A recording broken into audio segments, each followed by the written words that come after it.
I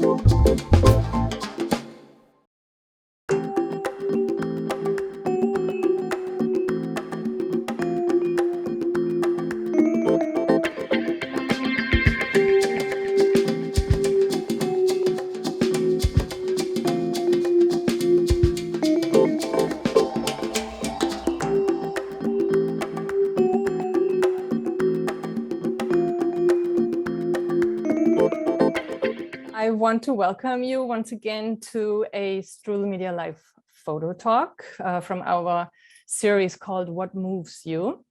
And I'm very happy to welcome Anita Pouchard Serra today. She's a very creative storyteller. She will present her work. And Verónica Sanchis Bencomo will be the moderator. So thank you to both of you for being here. My name is Anja Hitzenberger of StrudelmediaLive, and we offer online photography classes to people around the world. And we started the photo talk series about 2 years ago when the pandemic began to help people in need of food. And all of your donations go to the Migrant Kitchen Initiative, and they provide free meals to people impacted by the COVID-19 crisis. And I'm happy to say that we've raised almost $9,000 since we started the series. And I also want to tell all of you who are in New York that the Migrant Kitchen opened up a physical location where you can order food. And any meal that you order for yourself will provide a free meal to somebody in need. And they are located on the Upper East Side. It's more like a takeout place. And their food is very delicious. I've actually had the opportunity several times. So check it out. Okay, so now I want to welcome Anita and Verónica. Anita and I met because she had a wonderful show. She was part of a group show at Open Society in New York a few years ago. And I loved that project so much that I thought I really would like to meet her. And then a friend of ours connected us. And then Anita started to teach for StrudelmediaLive pretty soon after that. And I got to meet her in person several times already, which is always so nice. Just a week or so ago, she was in New York and we had coffee together. And she put out recently a beautiful new zine that you can order from her website. It's really a special book. I would actually call it more a small book rather than a zine. So that's something for you to check out as well. Yeah, so I'm going to introduce Verónica. So Verónica, thank you so much for being here and for being the moderator today. Verónica is a photographer and curator, and she's based in New York. And her images have appeared in many international media. In 2015, she founded Fotofeminas, an online platform to promote the works of Latin American and Caribbean women photographers. And she has also organized and produced photo exhibitions for feminas in Argentina, China, Guatemala, Peru, Chile, and Mexico. And she has also interviewed many Latin American photographers for different online and offline publications. And she has served as a juror at international competitions, including the World Press Photo and many more. And yeah, thank you for moderating, Verónica. If you could introduce Anita. I just want to again remind you, all of you, to put your questions in the chat. And the talk will last for about 1 hour. So enjoy. All right. Well, thank you so much. Well, first of all, Anja, for creating this space and really, giving the opportunity to artists, to talk about their works. I think that's very valuable. And then together with that, the Migrant Kitchen, which is such a great, combination, I think. And yeah, thank you for having me, and Anita for inviting me to, moderate your talk. I'm really excited. I've known Anita for a few years now, actually, since I featured one of her works on Fotofeminas. So yeah, I'm really pleased to be here moderating and talking through your work. So okay, so Anita Pouchard Serra, she's a French-Argentinian photojournalist and visual storyteller. She's based in Buenos Aires, Argentina. She works through Latin America. She photographs and lives through what she sees. That's how she describes her work. She looks to immerse her heart in the territories and the stories that she comes across. She also describes that she looks to look into issues like identity, migration, women's rights, and territory. Her work has been supported by important organizations like the Pulitzer Center, National Geographic, Emergency Fund, We Women, Open Society, and the International Women Foundation here in the US, and also as part of the National French Library in France. She has taken assignments for the New York Times, Time, Bloomberg, the Washington Post, Le Monde, amongst other publications. And her works has been exhibited quite widely in Argentina, in France, Uruguay, Mexico, Spain, and the US. Like Anya was saying, Anita also dedicates to teaching and also lecturing about photography through this space, also in Argentina and at the Pulitzer Center. And like, if that's not enough, she also does community engagement workshops since 2014.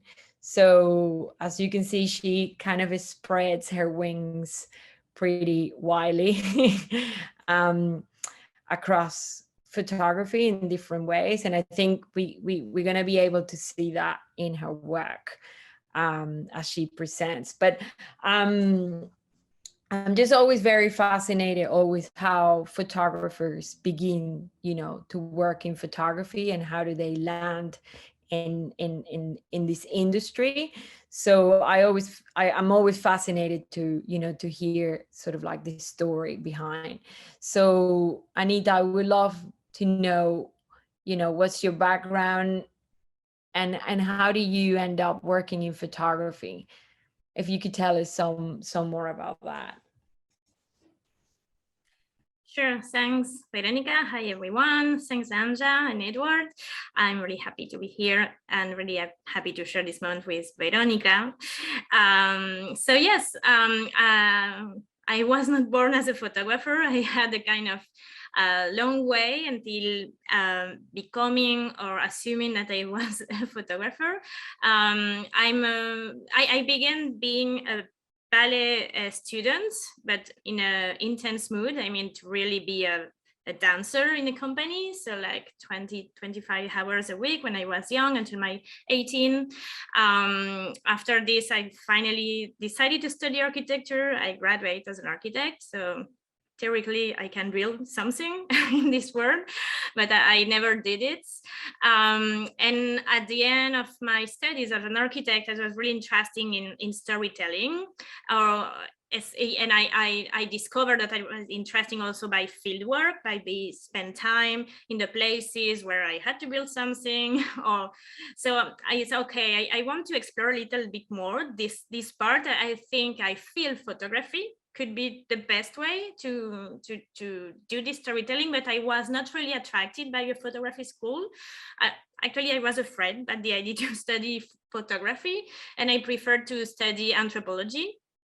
So I have a master in anthropology where I could really learn and experiment fieldwork methodology, but also visual anthropology, how images can be part of an anthropology project. And well, with all this mess and this background, finally, photography and visual storytelling appeared like what I really wanted to do. And like 6 years ago, I definitely switched to photography, to become a photographer, working as a photojournalist, but also, and it's what I most enjoy, in personal project and long-term project where I have the lead and I really decide where I want to go. So yes, but these backgrounds, I feel they're really part of me in many ways. Not only with the methodology, but sometimes in a more symbolic aspect. And I'm sure you will maybe see something of this in the project I will present today. I decided to focus on a topic that it's maybe my favorite topic, and the process through different projects around this topic, to share a little bit the backstage and the question that moves me around this. And also, so you won't see something like really, I mean, maybe the first project, but all the other stuff I will show, it's work in progress. So as everyone doing a long process, I'm lost, and after I had, okay, it's this, and I come back. So I think it's great to have this kind of talk just to share a little bit how we construct our ideas and our pictures. So I will start to share my screen. So yeah, the idea today was to share questions and images and projects around migration and identities through documentary photography. I think it's not the same project, but I think it's all these projects I will show right now are part of a biggest project, of a big questions with a lot of smallest question inside. So at the end of a project, I don't have answers. I have more questions that I will use to construct and to imagine the next project around the same topic, maybe in a different territories or with a different methodology. But I really feel there is and it's a continuation from the first pictures I took about this and the current project I'm doing. So the first project that actually is also maybe the first project I really did as a photographer, thinking about me as a photographer, was in the refugee camp of Calais in France, in the border with England. And it was, yeah, it was the first time that I thought that I'm doing something here for a period of time, and I will produce pictures. It was just after studying photojournalism, like 2-3 months after, and it was my first crisis with photojournalism. And it's something maybe also we can experiment today with the conflict that we are having in Europe. There are plenty of images, many people in the same place in the same time. It was the case in this refugee camp because it was in the middle of a huge crisis, and I was super lost on what to do. I mean, one more picture at the same place, if there is already 10 more pictures of the same person, of the same event, of the same shelter. So what can I add to this collective narrative of this place? But also something that it has been crucial for me, it's to see and to listen that the refugees were really tired of the photo safari of many photographers that decided to go to this place and was taking pictures of them in their intimacy or whatever, sometimes with good approaches and relationship with them, and sometimes more like a safari. So I decided to reflect on this, on the images of the refugees and the use of their images, and to ask myself, okay, is there another way maybe to represent, to talk about this place? And also because I was just seeing that there were so many coverages about what was happening, but locally this was not helping to understand what was happening inside. The closest neighbors in the city and in the region were afraid by refugees. There were a lot of racism in political speeches or whatever. So I had these two questions in mind. Okay, how can we talk about us without showing any faces? And how can I propose an essay that can try to bring a little bit that bring people closest to this place. Even if they live like 2 blocks away, there was a really huge distance between them and the refugees in the camp. So it has been hard. It has been really increasing, really lost when I was taking picture there, and lost, much more lost when I had to edit this. And I finally decided to focus on the landscape and the space and the territory as an expression of the human action to create, despite the context, a home, a feeling of home, a sense of home. And it's something that everyone in this situation would do. I mean, the neighbors of this refugee camp should be doing the same if they have to flee somewhere and stay stuck for almost 1 year in this place. They should do the same. So in this picture, for example, just to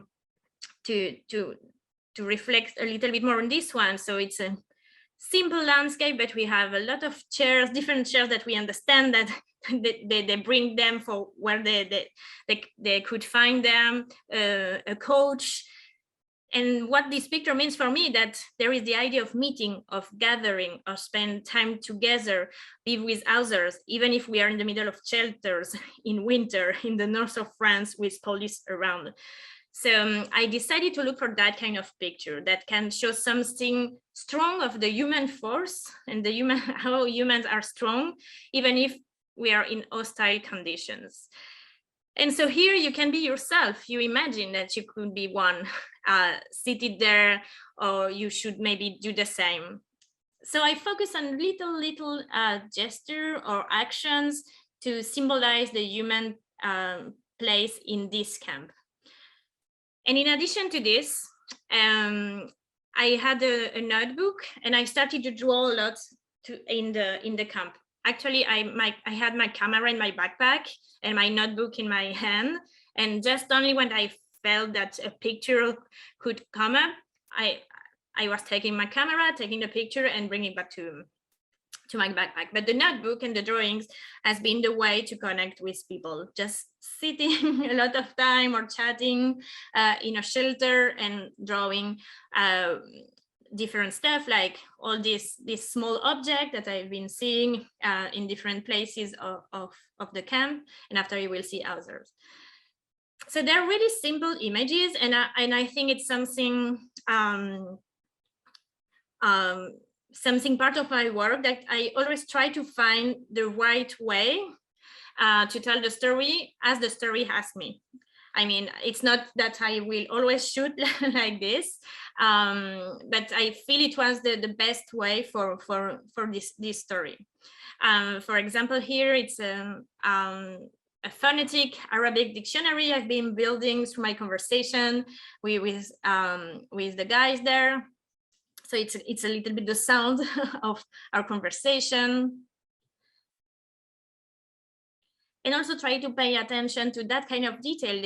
This look like a real house. I mean, it's so in our mind, it connects us with someone who used to live like us in a house, and bring us closer to them. The main idea was to I think what came up with this project is how we represent migration today, and with the goal to make that the migrant is not another one far from us, that it's something, no, it's just us. It could be us, it has been us, or many of us are immigrants in different way. So it's not someone really different and far from us. So yeah, as I said, I'm an architect. So I also started to draw some of the little construction there were in the camp, because it was a camp like a city. That's why the title is Latent Urbanities. It was a city really with the typical organization with 20 restaurants, 3 churches, 4 mosques, 2 main streets. And each picture could be also a word to pray, to gather, to learn. All these small activities that we all need in our daily life, if we are outside the camp or we are inside the camp.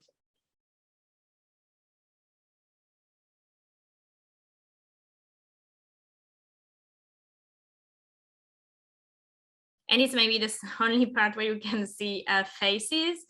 But yes, as drawings, I'm not a really good drawers for faces, though they don't really look like them, so there's no problem of recognize people. And also I decided to open and close with 2 pictures outside the camp. The first one was the beach looking to England with a blue sky, with the hope, but with also these small houses or construction that where you can change yourself before going to swim, that look like shelters in the camp. And to end with a more dramatic one, it's the border of the fence of the train which go to England. That is another way to reach England. So with a gray sky and something that it's really to feel that it's impossible and they're really stuck in France. So I displayed this project in many different ways as an exhibition, some pictures on the street, in the French National Library, with this idea of mixing the drawings and the pictures, sometimes with drawing bigger. I like to explore, and the last exploration in the Biennale of Photography of Tucumán in Argentina was in this blue fabric, where I put a lot of pictures and drawings of the project with headlines from the media of in this period of time, because the headlines has also been a super inspiration, because it was only terror or horror or violence or whatever. So at the end of this project, I really end, as I said, with many questions, and I wanted to continue. And I asked myself why I'm interested about this. I mean, I like to wonder or to ask myself why I'm doing stuff. And I don't discover, but I understood that it was part of my personal story. It was not something really far from me. And I found again, I don't know, this piece of newspaper that my family have in our archives. And it's a newspaper, a Spanish newspaper about the Spanish citizen who were fleeing Algeria at the end of the war when Algeria became independent. And my family is here. So here my grandmother and my uncle has been in the other side of the lens. A photographer took picture of them, and they also appear in a TV news program that I found on YouTube. So it was okay. That's wow. That's strong. I mean, I'm asking me how to do, but finally, in my DNA and my post memory, in a way, my family has been in the other side. So that's interesting. And I started to in-depth reflection about my personal story and my family story.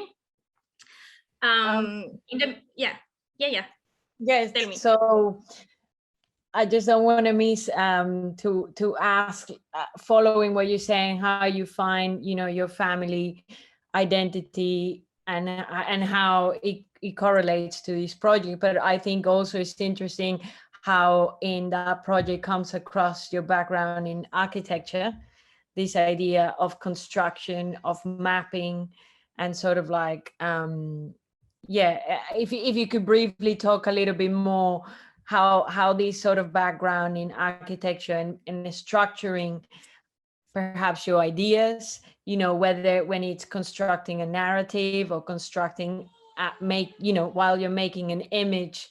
I think that's very interesting in that particular project that you said is also your first sort of like body of work. It comes across very obvious, your background. Yeah, I will just answer. I will share my screen again just after. Yes, I think in this project, in different levels and layers, I say that we can see my background is not so far from me and from my mind. First, I think it's my capacity or ability to really investigate the space and the power of the space and the territory. I mean, I think I learned so much from the space about who we are and how we live.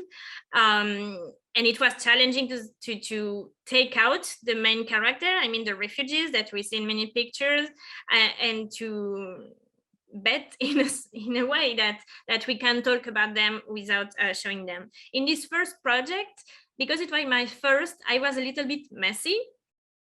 And I didn't, I struggled a lot with editing. And what I learned from this is to call to my architectural background, because as architects, we spend our time doing projects. So you have an idea, you have sketches, you make models, and you go back and forth. And after, you have to share your ideas with somebody. So all this process, after this, I understood that it was absolutely important to use this to think on my next project, to don't have maybe to don't struggle so much in the editing process after, because I didn't do or think previously what I should do in the field work. But about the construction of the narrative, I imagine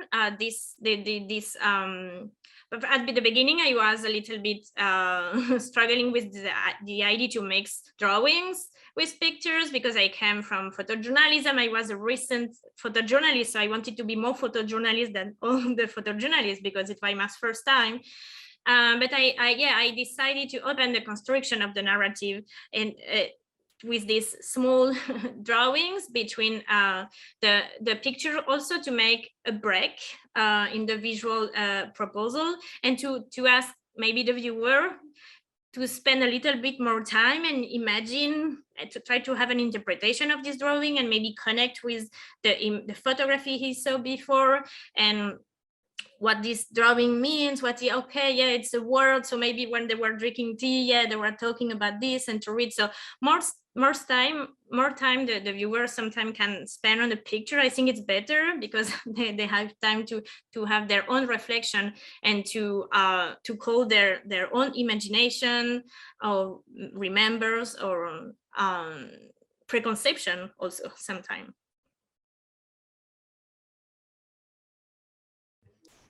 Yeah, no, I think you can see that there is in this series this idea of presenting like a maquette kind of, of that camp, of that space.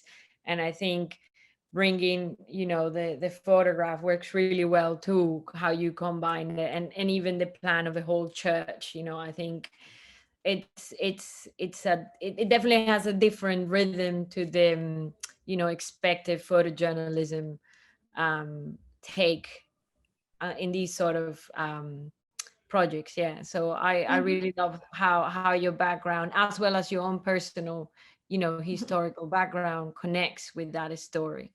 So I think that really connects to your next following personal project, that it's a lot about your identity too. So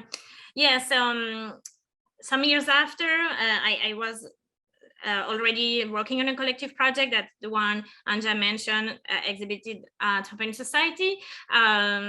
But I was struggling with my papers in Argentina, and I was a little bit tired about the administrative, the paperwork with migration, what the justification I had to do, but also in the daily life.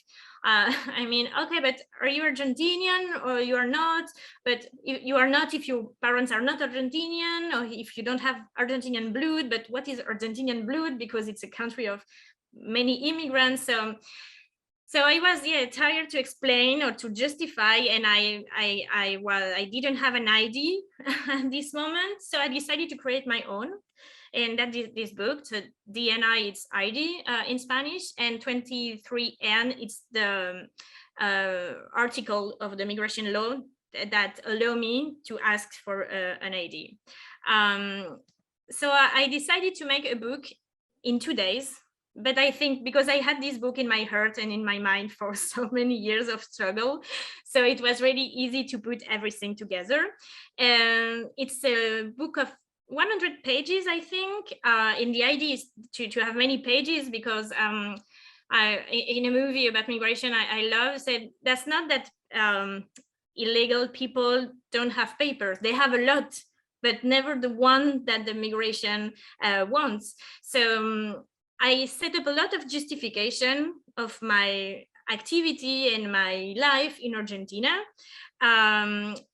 So I asked for some people, I put a post on Facebook, please, guys, if you want to send me, what do you think about my Argentinity? Send it to me. And many colleagues and friends send me quotes like, okay, Anita is Argentinian because she danced so well our typical dance, chacarera. So that kind of stuff. The idea was to make an absurd and really funny object to show that migration law in general are a little bit absurd. So I came up with this book. I put all my stamps to say that I'm in the country for so many years. Here it's a picture of me dancing this famous dance. So yeah, it's another one. I also put publication that I was working in Argentina. I was a teacher. So I set up this. First, it was a good psychological tool for me because I was really angry at this time. But after traveling a little bit, I saw that many people connected with this, even if they were in another country, because who can define who we are? I mean, a passport, an ID, the blood, the years you spend there, or what happened in your life living there. I mean, I almost spent like, 12 years in Argentina. I'm 36, but it has been the 12 years where I became an adult and the person I am today. So they're super important years. So it was a question to also the Argentine society that think that it's really easy to have ID here and everybody is welcome. But also to ask them, so what, are you Argentinian too? What is Argentina? Tell me. And it has been a great tool to talk about this. So I also put pictures taken by my ex-boyfriends to say, okay, I also loved in Argentina, so I'm really part of this country. So yes, it was a funny object, but I think behind this, there is a real social questions. And then 1 year after, I decided also to go back to the idea of movement as a former dancer. And I organized with a choreographer in a cultural center here a performance called Paraíso Lejano, so the faraway paradise, with this idea of the dream of the place we left, but also of the place we want to go. And in my work there has been to think about images, not my photography, but how we live with images, photography and images in our life. So I set up with the choreography different use of the photos, like this wall of archived images that the principal dancer was building this wall in the wall of her house to protect herself with these images of her family, of the life behind. In the other, outside, we had a projection. It was during the presidency of Donald Trump. So we had this screening of many images really fast of Trump in the meantime that she were building this wall with her archives. So it was a moving performance. So they were moving in all the cultural center, moving this house. And I also asked many friends, some photo feminists, and to share pictures or remember a picture of the place they left behind, memory of the childhood, and we use it in the last spot, the last dance, where on this big sheet, so the pictures appeared with the movement of the dancer. So it was another experimentation without taking picture, but reflecting of the use of images, both public images and intimate images we have in our proper family archive. I don't know, Veronica. Yeah. I think it's interesting in these two bodies of work, also the sense of or the concept of rhythm. I think you sort of always have this sort of dance with your audience, whether it's conscious or not. I'm not sure, you can tell us, but you know, in the first project, you know, there is this idea where you take photos, you're drawing, you're close, you're far. You know, you are making us, you know, go in that sort of in that movement. And then with these two last projects, it's interesting that, you know, you put the house, you put the photos, you talk about you being a dancer, you know, that people, you know, identifies you as a national from Argentina because of your moving, you know, rhythm. And then I also think it's interesting with the exhibition from the Biennale in Argentina that you're showing, you know, you have the headlines of this, and so you're looking for people to come and create a rhythm with your work. So for me, that's something that I can see comes one way or another in your projects. And I know you were also a ballerina at one point, right? So how is this also part of your work, or is it not? Or I mean, are you aware that you are making this, or is it just naturally coming across? Yeah, I think I think it has been part, but I was not really conscious about this. But now, recently, I mean, maybe in the last year, especially starting to work on more personal projects, I mean, related with my personal story, it has been a kind of introspection of everything, not only the story, but okay, how really I work, how I want to work and what I'm interested in. And definitely what you say, the movement, I feel it more and more important today in my projects. At the beginning, I was thinking about movement in the composition of the images. I wanted to work more on this.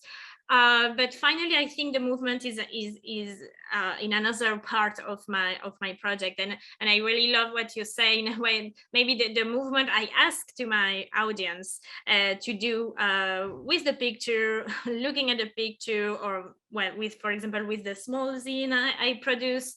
I think I really want to bring this more in my current project and in the next project, because I started to understand that it was there. But now I identify this as something like it could be special to me because it's part of me, of my life. And it's the same with the idea. And in this sense, movement and architecture are really close, because it's the relation of the body with a picture, with an installation, and the space. So I really think I want to start to pay more attention of this, even if I'm in the beginning of the project, because maybe this can have an influence on how I will shoot, how it will work, how I will start to imagine an outcome of the project. So it's definitely something at the heart of my reflection today. Yeah, I think you seek for an interaction, for a dance with people. I love this image. I love this. I will keep this. I will write it in my blackboard at my office. Cool. Okay. So looking forward to hear more about your more recent project, right? Yeah, I will go quickly to this. This project, it's absolutely a mess. So because it's super work in progress, it's personal, and it's a complicated topic. I mean, complicated, politically complicated today for the last decades between France and Algeria. So I don't know how much you know, but Algeria has been a colony, one of the many colonies France had in the last centuries, but it has been a really special one because they really integrate Algeria to the geography of France. I mean, it was one more state. It was not a relationship of domination, it was one more state, like New York, Carolina, South Carolina, it was a state. So it has been 130 years of colonization in this sense. And it's where my mother was born as a Spanish citizen, but born in the last decade of Algeria as a colony and 8 years of war. And after this, she immigrated to France. where she became French. And so it's a little bit of me. And I started to understand that also because you can see me, I look quite French. So it has been easy for me to navigate to French society as a typical French girl. And I didn't have this immigrant story so present in my daily life. At school or whatever, because I look like a typical French girl. But this part of this history, the war memory of my mother, the need to come back to Algeria after 60 years started to be super present in her mind. And also it has always been a topic in France because there is a war of memories today, because we have many Algerians in France, many French people who were born in Algeria. So it's a mess. And I wanted to go into this mess with my camera. So this project, it's more like a journey and exploration from the new Oran, a city in Argentina, I will explain why, to Oran in Algeria, where my mother was born. And the idea is to explore through still photograph, moving images and sound, the impact of colonialism and the French-Algerian War on our memories, on our identities, and relationships through three characters: generation and territories. So one of the characters is my mother, so Reina, who lives in France. And I started this project 3 years ago, but it's a really different project than the refugee camp of Calais. That the refugee camp was a place, a territory. So to go and to shoot there, in this case, it's a little bit more complicated, this idea of space and territories. First, because I'm shooting in Argentina, France, and Algeria. So it's 3 countries, but also because I'm not interested maybe so much on the physical space, but on the emotional space. So starting the project in Argentina is starting to shoot with this idea of post-memory. So how these memories, this story, even if I didn't live them, how they inhabit myself, my mind, my daily life, and how I imagine Algeria and Oran, because I never went there. So I started to shoot here in Argentina from my imagination of what should be Algeria. In France, it's more about my mother memories and also how Algeria is present in France. And in Algeria, it will be to discover a new Algeria. When I will go now in June, the Algeria my mother have in mind don't exist anymore. So we will discover a new layer in this territory we think that we know. So it's a really free exploration. So you won't see now a narrative, picture 1, picture 10, and the story is ready. It's an exploration. For example, when I was talking about territories as an imagination, this picture is the date of the end of the war and the beginning of the independence of Algeria, with strange red painting on the left that could be blued. But I took this picture in a neighborhood in Buenos Aires during the pandemic. But it was, when I saw it, I just have an electroshock because it's a date where a lot of massacre happened in Algeria. And when I saw it, I immediately connected with this story. So also, how can some picture, even if they are not in the right space and right territory, can take part of the representation of an imagination of the second generation who never know the war, who never know the place, but this war and this place are a part of me through my mother and through my society. So I'm working with archive. I'm trying to involve my mother as much as I can, even if we are not living in the same place. I try to play with the light. The idea of light is really important because there is a special light in this part of the Mediterranean Sea. And we have this kind of light in Argentina at some point. So I'm trying to find pictures that can represent the imagination I have of the place, with a lot of more symbolic pictures. So it's a construction. I mean, in 3 years, I took like 50 pictures or 60 pictures. It's really different process that when you have 2 months, you go to this place and you shoot and you shoot and you shoot and you shoot, and after you edit. I feel, yeah, I have maybe a little bit more of this picture, but not so much. And it's a reflection about the identity behind the super white girl. I have my grandfather born in Spain, my mother born in Algeria. So the same, what is to be French? Who is more French than another? And they are questions that are so important today in the society, not only looking at the past, but it's looking at the past to understand a little bit the issues France is experiencing today. The idea of passports is the same. It's connected with the ID, the ID book I did. Who decided when we are and when we are not?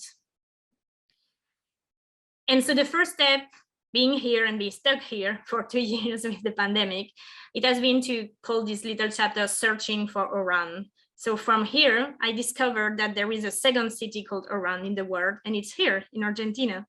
So, and it's called New Oran because a Spanish guy from Oran in the end of the 18th century colonized Americas, and he came to create the New Oran.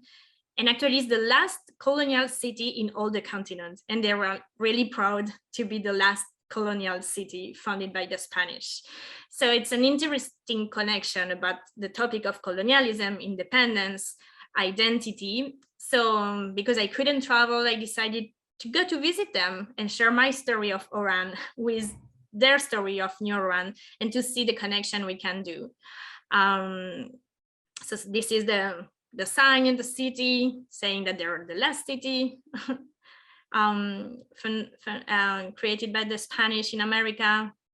And I started to play with archive photo from Oran in Algeria and pictures in New Oran that I felt they can represent this idea I have of Oran. So here it's the house of my mother in the Spanish neighborhood of Oran in Algeria, and behind it's Oran in Argentina. Playing with this idea of light. The idea is to make a short video that I can just quickly show.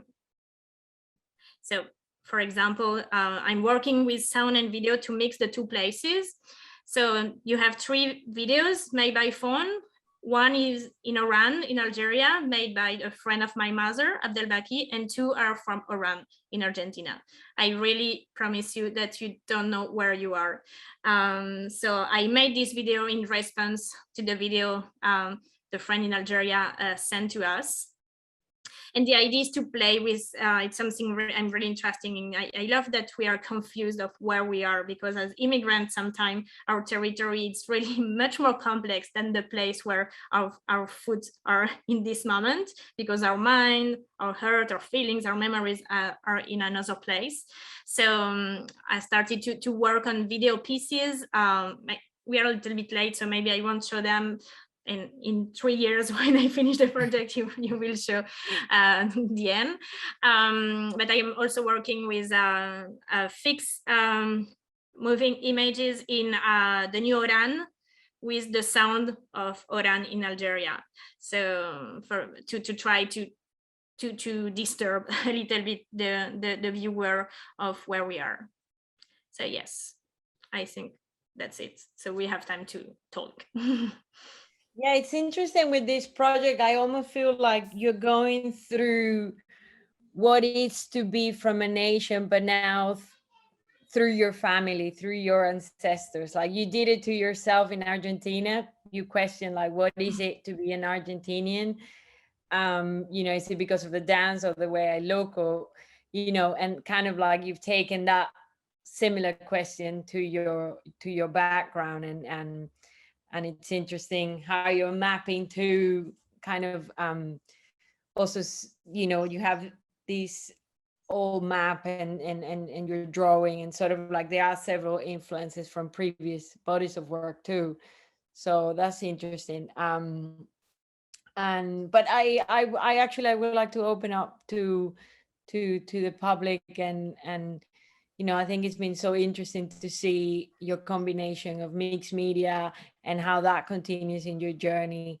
And it would just be great, to hear some thoughts from the audience. Sure. I have a question. I have a question. So by the way, if anybody wants to ask a question, you can just unmute yourself and just ask. Now is the time. My question is, as you know, Anita, I just love that you combine all these different elements when you tell stories, and not just photography, and you add drawings and you add, videos now and all of that. When you show this kind of work to editors, what is the reaction to telling them, this is how I tell my stories? Is that hard to sell it that way? Publications opening up a little more to this kind of approach? Yeah, I think I gave up a little bit with publishing that kind of stories because I experienced that they don't be a good fit for them. I mean, I remember the first project. Say, oh, wow, I love it, that's interesting, but no. I mean, I can't publish this. I mean, it's great, but it's not for my publication. And also maybe in a sense they're right. Maybe an exhibition is better for this. And in the case of the last one, I'm still in the process of figuring out what I will do. I mean, I have a lot of writing. I know what I'm doing. I know what I will do next. But if I have to pitch in 2 sentences to someone, it's a little bit complicated. Also because it's based on a complicated story. I mean, it's not to say, okay, it's a story about the refugee camp in Calais. No, it's, okay, you know the French-Argentine war, but you know that France have been colonized. Okay, so, and this is my mother, but me, I'm in Argentina. So, I mean, just sometimes I'm laughing myself when I try to explain this. Nobody will understand what I'm saying. So it's a little bit difficult, and I really think maybe what I'm starting to do with this project is to consider my time of fieldwork that will be really extended, and to try maybe to pitch small stories related to this to some outlets. I mean, for example, I shared with some outlet that, okay, I'm working on this big project. I know you won't publish it, and I'm not sure I want you to publish this, but I'm working on this topic. So I have some idea of little stories, maybe following one person or attending one event that could be an interesting story, because my goal is that we talk about this topic, not of my mother, but my mother is one mother of 4 million people in France. So it's to start a conversation around this. So it's what I'm trying to do now, but to preserve my project and my personal work for another kind of outcomes, like a video, an installation. Right. We will see. But I think you should keep showing that to editors. I think it's important to make them change their approach a little bit. So yeah. I think that's interesting how you're adjusting it. I'm sorry, Edward, did you want to say something? Yes, we have a couple of questions. One person was asking why Argentina, I guess, wondering like how it is that you wound up there. And then another person is asking if you could talk a bit more about the idea you mentioned earlier of post-memory, and what that means and how it relates to your research and creative process. Sure. So I came to Argentina for love, and I failed, but I loved the country finally, so I stayed and I made it my home now for 12 years. So yes, I wanted to leave France. I wanted to go to a place where we speak Spanish, and I thought about Mexico, and I ended in Argentina. and yes, and it was a good match. I really feel really good in this place since the very beginning. And yeah, the idea of post-memory. So also, I'm an anthropologist, and I really love to read and to get inspired by a concept that we can find in social sciences, anthropology, but not only, sociology, geography. And the idea of post-memory is like you don't live certain events, so like the war, in this case, the war, or some events in Algeria, but it's part of a kind of memory because this has been transmitted by, it could be your parents, your grandparents, or by someone close to you. So even if you don't live this, it's part of, if something you experience in a way through the memory transmitted by people. So the memory of the war is part of myself, not only from this part of the family, but also from the French part with the Second World War. So how this can impact you in your daily life, how this condition, how you see, how you feel, how you are more reactive to some issues, because the trauma of your family has been part of how you grew up in a way. So this is this concept I'm working on, and because I'm wondering, okay, what the second generation, what we do with this, and how can I talk about this? How can this distance, but at the same time to be close to this story, can help me to find the right tools, in my case, visual and storytelling tools, to share and to talk about these issues. I see that there's a hand raised. Did somebody have a question they want to ask? Just unmute yourself. No? Yes. Hi. Hi. Hello. Thank you. Hi, everyone. Hi, Veronica. I know Veronica. I don't know Anja. Hi, Anja. Hello. Anita, I don't know you. I don't know you, but I'm in Buenos Aires. So maybe I'll try to know you in person. I thank you for this talk. Very beautiful to hear you talk about the work and get a little bit more insight into your process. And I wanted to ask a question about that, about the process of producing this personal work in relation to the work you do for making a living. I mean, what is the balance how do you reach that balance, or how is that balance, if there's any balance, to understand, how do you plan to dedicate to that personal work in terms of time, in terms of funding, how do you work around that? And the second question is, if you also reach out to the anthropological community and you also write academic papers, or do you mix these worlds, the anthropology world and the photography world?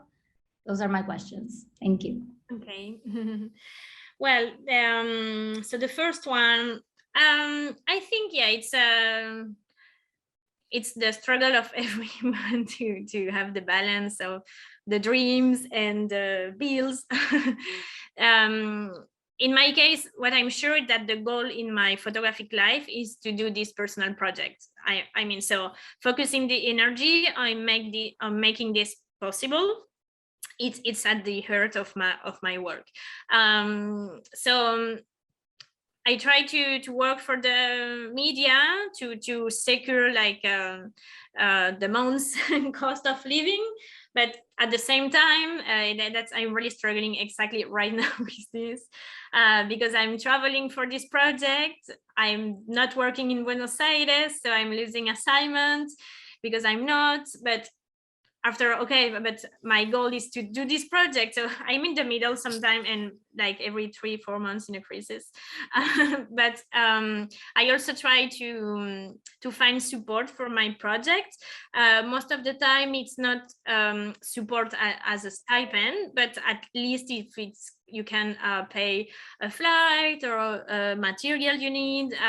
So I also try to apply to not whatever I can, because now I'm a little bit more mature. I don't know how to say this, but I'm older, so now I apply to the grant or the stuff that I know that it's a good fit for my project. When I was younger, I was like, okay, apply to everything. No, so and so I try to don't lose money, at least with my personal project, to this grant. Or also to make some exchange sometime. Okay, maybe I can sleep there, but I can give a workshop for the community. So I sleep there 1 week and I give a workshop. So it's cool to find also this more Latin American way to, that I do this, you do this, and we're okay. So also to try to do this. And no, I'm not connected with the academic world. I mean, it's not a good place for me. I loved my master, my research master. I enjoy listening, reading, and that kind of stuff, but I don't feel comfortable inside this world. So I'm not writing, but for example, with this project, I'm in contact with researchers. So I have an interview with a historian on Tuesday that is a specialist of the Algerian War with really interesting point of view, a little bit different than the political one in France. So I read a lot. I have like tons of academic essay on this. So it's more an inspiration than a production, but also maybe after my project will be finished, hopefully one day, I will be glad to share it with researchers and how we can connect in a way, because I love to build bridges in general between disciplines. So yeah, I want to be connected, but I won't write. I would not be able to, basically. Maybe one more question. Edward, did you want to? Yeah, one other question posted was that saying that Mexico is considered the most dangerous country to be a journalist, and what advice would you give to a photojournalist in Mexico? I think security and security protocols, it's all about the place and to know the field where you are. So I'm not an expert in Mexico. I've been in Mexico. I worked a little bit, but not in really complicated topic or zone. So I won't feel comfortable to say you have to do this and this, but anywhere you are, it's really trying to talk with colleagues, understand the situation of the place, the story you want to do. I mean, it's not the same that, okay, we'll work about food, tacos food in this corner, or I want to work about drugs traffic. So understand the component of your story and why it's or not a dangerous topic. So for me, a security protocol is something you write, something you work on, not alone, with the people you will work, the community, or your sources or whatever, your colleagues who have been on the field, and sometimes also with an organization that can bring you some info. There is a lot of organization that have a lot of materials online that can bring you some ideas of how to build your own security protocol for your stories. But I know the situation in Mexico because I have many friends there, but I won't say how should be your behavior as a photojournalist there, because I think there is much more colleagues that can share their experience. But yes, I can say these small advices. Okay. Is there one more quick question? Otherwise, we will wrap it up. I want to thank all of you for being here. Okay, cool. So it's in terms of your approach as a photographer, as a photojournalist, because I also share the very same sentiment. How's the journey has been in your photographic journey as a photographer, or rather as a photojournalist? And then the second question is, as a woman, you know, because of the industry is dominated by male, how do you able to stand your voice and to sort of develop your stylistic approach in terms of image taking and in terms of the themes or other topics that sort of resonates with you, and how you're able to stand your voice and, you know, to showcase your artistic talent in the industry that's dominated by male dominance. Because I know when you find photographers at news events or protests, and and they're big guys, and they are male, and they sort of like try to empower you, when you're attending a news event and you guys are carrying the same story. So how do you deal with those challenges or rather issues, and what needs to cope with those mechanisms? Anita, before you answer, I know that Veronica has to go soon. And so I want to also tell all of you, if you want to stay on, if anybody wants to say hi to Anita personally, you can. So we will still be here. Anita, please, you may now answer. Have to go, but this has been great. And it's always wonderful to hear you talk about your work, Anita. So, and I think, you know, you're creating your style, and photo editors will know that, you know, if they're looking for rhythm and construction, that'll be you. Veronica, thank you so much for being here. Okay, please stay and keep, you know, following up Anita's work. Thank you, guys. Thank you, Veronica. Bye, Vero. So yes, the question, yeah, so I think as a woman, I feel quite empowered today, thanks to many organizations and community support. So Veronica is from Fotofeminas, and I think it's one of the organizations that make us feel together. So I'm not alone with my struggle, but we are together and we can think together on solution, on how to break exactly what you mentioned. In photojournalism, pure photojournalism, it's still a little bit, as you described. Just yesterday I was covering a protest, and it's true that I think we were 2 women. So I enjoy also to continue to inhabit this kind of coverage, just for this, to be a woman in the middle, and to add more women. But I think today, yeah, we are in a really interesting moment because we are building community, and also especially in Latin America, I feel we are a huge community. I know most of my colleagues working in Latin America, even if I never met them, but I know they are there, and we try to be supportive as we can. So I think I see the positive part of this, and I'm really excited to be a photographer right now in this moment, because we are building so many different initiatives and projects, and to empower ourselves. So I really,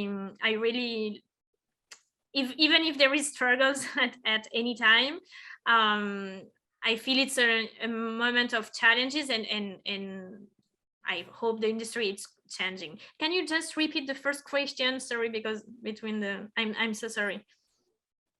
So the first question was, since you're a photographer and photojournalist, what are the challenges that you come across since you are in an industry that's dominated by male dominance, and how do you send your voice and develop your stylistic approach in terms of shooting, and also the themes that sort of like resonate with you, like in terms of portraying and projecting your voice in the artistic realm? Well, I think one of the challenges sometimes is to that for some topic, I mean, at the beginning, I felt a little bit, okay, so yeah, we need more women. So go and tell these women stories. So okay, but yeah, I love women's stories, of course, and it's part of my work. But as I showed today, my work is about migration. It's the topic I'm working on. So it's not because I'm a woman that I just want to tell women's stories all the time, and I can tell other kind of stories. So I felt sometime at the beginning that it was a little bit this, so we will put the woman here. And they also invited me to talk in some events or talks. So, okay, we need you to talk about feminism. So, yes, I love feminism. I'm feminist, but I'm a photographer. I have much more work to talk about, and not only about this. So we have to shake a little bit, or to break maybe to be where they don't expect us, in a protest, or covering in like in this refugee camp, or in different conditions. But I think minds are changing. And also we have a lot of allies, and in the editors we have some women and some people who have been really supportive. So So yeah, I think we are in an interesting moment that it is changing in a way. Anita, thank you so much. This was really Thank wonderful. It's so nice to see your work in progress also. It's nice for me to see, where you're at with it and your way of thinking and your progress and where you want to go, and very inspiring. So thank you for being here. Thanks for all of you to donate. There is a question about how to get in touch. Romina, yes, I think Instagram, it's the best, with my name, simple. Yeah. All right. Bye, take care, be safe.